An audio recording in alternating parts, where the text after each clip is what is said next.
تو وہ آپس میں چیم گویاں کرنے لگی۔ اسی کا ذکر اللہ تعالیٰ نے اس آیت میں کیا ہے۔ فرمایا وقال نسوۃ فی المدینہ تھی، اس شہر میں خواتین نے کہا امرأۃ العزیز تراود فتاح عن نفسی، کہ جو عزیز مصر کی بیوی ہے وہ اپنے مطلب کو حاصل کرنے کے لیے اپنے غلام کی محبت میں گرفتار ہو گیا ہے، اپنے غلام کو اس سے مطلب حاصل کرنے کے لیے اس سے پھسلا رہی ہے۔ اب وہ کتنی خواتین تھی؟ بعض مفسرین نے لکھا ہے ان کی تعداد 4 تھی، بعض نے کہا ہے وہ 5 تھی، لیکن وہ سارے جو ہائی رینک تھے آفیسرز کی بیویاں تھیں، جن کا بادشاہ مصر کے ہاں بلند جو رتبہ تھا یا مقام تھا، سٹیٹس تھا، وہ خواتین تھی۔ ان میں ایک بادشاہ کے ساقی کی بیوی تھی، یعنی جو بادشاہ کو شراب، شربت و طعام یا شراب پیش کرتا، وہ ساقی اس کی بیوی تھی۔ دوسری بادشاہ کے وزیر کی بیوی تھی۔ تیسری جیل کے دروگا کی بیوی تھی، جو جیل کا دروگا ہوتا ہے، یا آج کے دور میں سمجھ لیں انسپیکٹر یا S P, D S P, اس کی بیوی تھی۔ چوتھی باورچی کی بیوی تھی، جو ان کا شاہی باورچی تھا اس کی بیوی تھی۔ اور 5ویں لکھا ہے کہ نقیب کی بیوی تھی، نقیب جو جنی بادشاہ کے لیے مہمانوں کی آمد کا یا وفد کی آمد کا اعلان کرتا یا بادشاہ کی آمد کا اعلان کرتا، اس کی بیوی تھی۔ تو یہ چونکہ کلوزلی تعلق رکھتی تھی عزیز مصر کی بیوی کے ساتھ، لہٰذا انہوں نے دیکھا کہ یہ تو اپنے غلام پر مرتی مٹتی جا رہی ہے، تو انہوں نے پھر آپس میں چیم گویاں شروع کر دی کہ یہ اس کی محبت میں گرفتار ہو گئی ہے، اور انہوں نے اسے تانا دینا شروع کر دیا کہ یہ غلام کو پھسلا رہی ہے۔ قد شغفہا حبا، کہ اس کے دل میں اس غلام کی محبت بیٹھ گئی ہے، اس کے دل پر چھا گئی ہے۔ انا لنراہ فی ضلال مبین، بے شک ہم اسے کھلی گمراہی میں دیکھ رہی ہیں۔ مطلب یہ ہے کہ ان کے کہنے کا مطلب یہ تھا کہ کیا اسے کوئی اور محبت کرنے کے لیے فرد نہیں ملا؟ یہ ہماری اتنی آل اولاد ہیں، ہم ہائی رینک کی ہیں، اور ہمارے بچے بھی ہیں جن کے پاس نہ منصب کی کمی ہے نہ مال کی کمی ہے، تو اسے صرف یہ غلام ملا ہے محبت کرنے کے لیے، اسے پالا پوسا لڑکا ملا ہے جسے انہوں نے پالا ہے، جو ان کا محتاج ہے۔ تو اس طرح وہ کہنے لگی یہ کھلی گمراہی میں ہم اسے دیکھ رہی ہیں۔ اس کے بعد ہے سورہ یوسف آیت نمبر 31، اس میں ارشاد فرمایا اللہ رب العزت نے فلما، پھر جب سمعت، اس نے سنا، یعنی اس زلیخا نے سنا، بمکرہن، ان عورتوں کے مکر و فریب کو، ان کی مکارانہ باتوں کو، پھر جب اس زلیخا نے ان کے مکر و فریب کو سنا، ارسلت الیہن، ارسلت اس نے بلایا، الیہن انہیں، تو اس نے اپنے پاس بلا لیا، وآتدت اور اس نے تیار کیا، وآتدت اور اس نے آراستہ کی، لہن ان کے لیے، متکئن مجلس، اس نے ان کے لیے ایک مجلس آراستہ کی، وآتت اور اس نے دی، کلا ہر واحدتن ایک کو، کلا واحدتن ہر ایک کو، منہن ان میں سے، سکینن چھری، وآتدت لہن متکئن اور اس نے ان کے لیے ایک مجلس آراستہ کی، وآتت کل واحدۃ منہن سکینہ اور اس نے ان میں سے ہر ایک کو چھری دے دی، وقالت اور اس نے کہا، یعنی زلیخا نے کہا حضرت یوسف علیہ السلام کو، اخرج تم نکلو، علیہن ان کے سامنے، اس نے حضرت یوسف علیہ السلام سے کہا ذرا ان کے سامنے سے ہو کر نکلو، ان کے سامنے سے ہو کر گزرو، فلما پھر جب رأینا انہوں نے دیکھا، یعنی ان خواتین نے دیکھا، ان کو حضرت یوسف علیہ السلام کو، اکبرنا وہ بڑائی کرنے لگی، وہ واضح بلند کہنے لگی،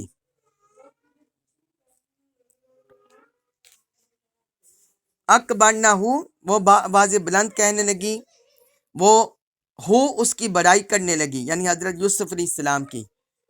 فلما رأینہ اکبرنہ، پھر جب انہوں نے حضرت یوسف علیہ السلام کو دیکھا تو اس کی بڑائی کرنے لگی، یعنی عظمت کے گن گانے لگی۔ وقطعنا، اور انہوں نے کاٹ دیا، ایدیہن اپنے ہاتھوں کو، کاٹ دیا۔ وقلنا، اور وہ بول اٹھی، حاشا للہ، اللہ کی پناہ، ما نہیں ہے، ہاذا یہ، بشرن بشر، وقلنا حاشا للہ ما ہاذا بشرا، اور دیکھ لینے کے بعد بے ساختہ بول اٹھی، اللہ کی پناہ یہ تو بشر نہیں ہے، ان نہیں ہے، ہاذا یہ، الا مگر، ملکن فرشتہ، کریم بزرگ، ان ہاذا الا ملکن کریم، یہ تو بس کوئی برگزیدہ فرشتہ ہے۔ اب اس آیت مبارکہ میں اللہ رب العزت نے ان عورتوں کی دعوت کا اور جو انہوں نے حضرت یوسف علیہ السلام کے حسن کا نظارہ کیا اور پھر جو ان کی کیفیت ہوئی، ان سب احوال کو ذکر کیا ہے۔ وہ جب عزیزہ مصر کے بیوی نے سنا کہ اس طرح خواتین میرے بارے میں باتیں کر رہی ہیں اور وہ گویا مجھے ہیچ اور کمتر سمجھ رہی ہیں کہ میں ایسے کسی لڑکے کو، کسی بندے کو دل دے بیٹھی ہوں اور وہ میرے خلاف اس طرح باتیں کر رہی ہیں، تو اس نے ان سب کو دعوت پر بلا لیا۔ اسی کا ذکر اس آیت میں ہے۔ فرمایا فلما سمعت بمکرہن، پھر جب اس زلیخا نے ان کے مکر کو سنا، وہ وہی مکر جو پیچھے ہم پڑھے ہیں کہ انہوں نے کہا یہ تو یہ، یعنی اپنے غلام پر عاشق ہو چکی ہے اور اس کو پھسلانا چاہ رہی ہے اور طرح طرح کے اسے پینگے محبت کی ڈال رہی ہے۔ تو اسی مکر کو اللہ تعالیٰ نے، یہ جو ان کی طرح طرح کی چاپلوسی کی باتوں کو اللہ رب العزت نے یہاں ذکر کیا کہ جب اس نے ان کے مکر کو سنا، ارسلت الیہن، تو اس نے انہیں بلا لیا، اس نے کہا ٹھیک ہے تم آ جاؤ، اس نے انہیں دعوت دے دی۔ وَآتَدَتْ لَهُنَّ مُتَّكَأً، اور اس نے ان کے لیے مجلس آراستہ کر لی، ان سب کو بٹھایا۔ متکئن بولتے ہیں کہ گدے بچھا دینا، تکیے لگا دینا اور قلین وغیرہ بچھا کر مہمانوں کو اس پر بٹھانا خاطر تواضع سے۔ تو اس نے ان کے لیے اسی طرح خوب اہتمام کیا۔ پھر اس نے کیا، ان کے سامنے گوشت رکھ دیا، ان کے سامنے پھل فروٹ رکھ دیا۔ وَآتَتْ كُلَّ وَاحِدَةٍ مِّنْهُنَّ سِكِّينًا، اور اس نے ان میں سے ہر ایک کو چھری تھما دی، ان کے سامنے پھل فروٹ رکھ دیے، گوشت کے ٹکڑے رکھ دیے اور ان کے ہاتھ میں چھری دے دی۔ اور پھر جب اس نے یہ سارا ماحول کریٹ کر دیا، وَقَالَتِ اخْرُجْ عَلَيْهِنَّ، تو اس نے حضرت یوسف علیہ السلام سے کہا کہ ان کے ذرا سامنے سے تو گزرو، یہ جو بڑے مجھے تانے دے رہی ہیں اور کہہ رہی ہیں کہ یہ اپنے غلام کے محبت میں گرفتار ہو گئی ہیں، تو ذرا ان کے سامنے سے تو گزرو۔ جس وقت حضرت یوسف علیہ السلام ان کے سامنے سے گزرے، فَلَمَّا رَأَيْنَهُ أَكْبَرْنَهُ، تو جب انہوں نے حضرت یوسف علیہ السلام کے حسن زیبہ کو دیکھا، ان کے جلوہ جمال کو دیکھا، اکبرنہ، ان کی بڑائی کرنے لگی، ان کی عظمت کے، ان کے حسن کے گن گانے لگی۔ وَقَطَّعْنَ أَيْدِيَهُنَّ، اور انہوں نے اپنے ہاتھ کاٹ ڈالے۔ اسی مدہوشی کے عالم میں وہ حضرت یوسف علیہ السلام کے حسن میں اتنا کھو گئیں کہ انہوں نے اپنے ہاتھ کاٹ دیے۔ وَقُلْنَا حَاشَ لِلَّهِ مَا هَٰذَا بَشَرًا، اور وہ بول اٹھی اللہ کی پناہ یہ تو کوئی بشر ہی نہیں ہے۔ یعنی اتنا حضرت یوسف علیہ السلام کے حسن میں، ان کے جمال میں اتنا وہ گم ہو بیٹھی۔ احادیث مبارکہ میں اور صحابہ کرام کے آثار، ائمہ کے آثار میں، اقوال میں حضرت یوسف علیہ السلام کے حسن کا بھی ذکر ہوا ہے۔ ایک حدیث مبارک ہے، حضرت انس بن مالک رضی اللہ عنہ سے مروی ہے، معراج شریف کی ایک لمبی حدیث ہے۔ اس میں حضور صلی اللہ علیہ وآلہ وسلم نے فرمایا، پھر مجھے تیسرے آسمان کی طرف لے جایا گیا۔ حضرت جبرائیل علیہ السلام نے دروازہ کھلوایا، ان سے پوچھا گیا تم کون ہو؟ انہوں نے کہا جبرائیل۔ ان سے پوچھا گیا تمہارے ساتھ کون ہے؟ انہوں نے کہا محمد صلی اللہ علیہ وآلہ وسلم۔ پھر پوچھا گیا کیا انہیں بلایا گیا ہے؟ انہوں نے کہا ہاں انہیں بلایا گیا ہے۔ پھر ہمارے لیے دروازہ کھول دیا گیا تو وہاں حضرت یوسف علیہ السلام تھے۔ یہ حضور صلی اللہ علیہ وسلم بیان فرما رہے ہیں کہ تیسرے آسمان پر حضرت یوسف علیہ السلام تھے اور لوگوں کا نصف حسن انہیں عطا کیا گیا تھا۔ یعنی اللہ تعالی نے جتنا انسانوں میں حسن بانٹا ہے تو جو آدھا حسن ہے وہ حضرت یوسف علیہ السلام کو دیا گیا ہے۔ یہ صحیح مسلم میں حدیث ہے، حدیث نمبر 259، اور جو مسلسل نمبر ہے حدیث کا وہ 404 ہے۔ پھر حضرت عبداللہ بن مسعود رضی اللہ عنہما، ان کا قول ہے، وہ کہتے ہیں حضرت یوسف علیہ السلام کا چہرہ بجلی کی طرح چمکتا تھا۔ یہ تفسیر ابن ابی حاتم میں ہے، حدیث نمبر 11559۔ اور ایک روایت میں حضرت عبداللہ بن مسعود رضی اللہ عنہما نے فرمایا کہ حضرت یوسف علیہ السلام کا چہرہ بجلی کی طرح چمکتا تھا۔ جب کوئی خاتون ان کے پاس کسی کام سے آتی تو حضرت یوسف اپنے چہرے پر نقاب ڈال لیتے تھے، اس خوف سے کہ کہیں وہ عورت کسی فتنے میں مبتلا نہ ہو جائے۔ یہ امام سیوطی نے تفسیر الدر المنصور میں اس روایت کو نقل کیا، جلد 4 صفحہ 532۔ اسی طرح حضرت عبداللہ رضی اللہ عنہ سے یہ بھی مروی ہے کہ حضرت یوسف علیہ السلام جب مصر کی گلیوں میں چلتے تھے تو ان کا چہرہ دیواروں پر اس طرح چمکتا تھا جس طرح سورج دیواروں پر چمکتا ہے۔ یعنی اللہ رب العزت نے انہیں اس قدر حسن سے نوازا تھا، جمال سے نوازا تھا۔ تو اسی حسن کو دیکھ کر زنان مصر وہ اپنے ہاتھوں کو کاٹ بیٹھی، کیونکہ ان کی عقلیں زائل ہو گئی اس حسن کے سامنے، اور انہوں نے بجائے پھلوں پر وہ چھری چلانے کے انہوں نے اپنے ہاتھوں پر چھری چلا دی۔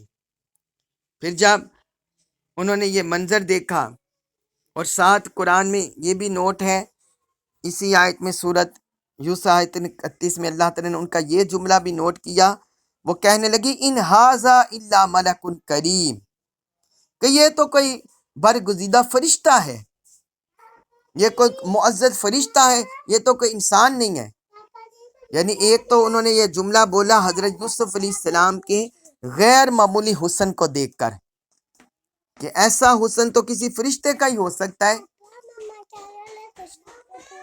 جو خوبصورتی کی انتہا ہو۔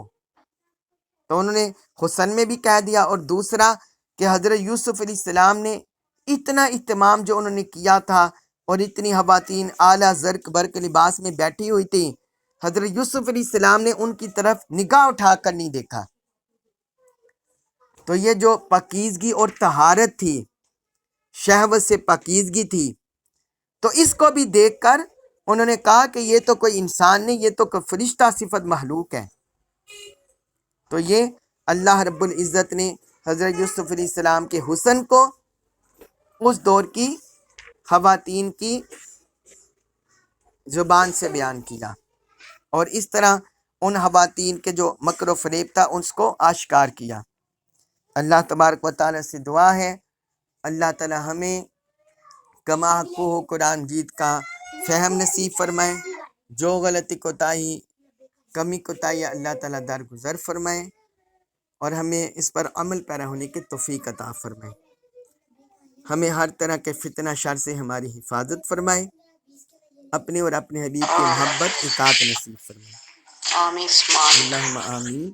وما علیہ الا البلاغ.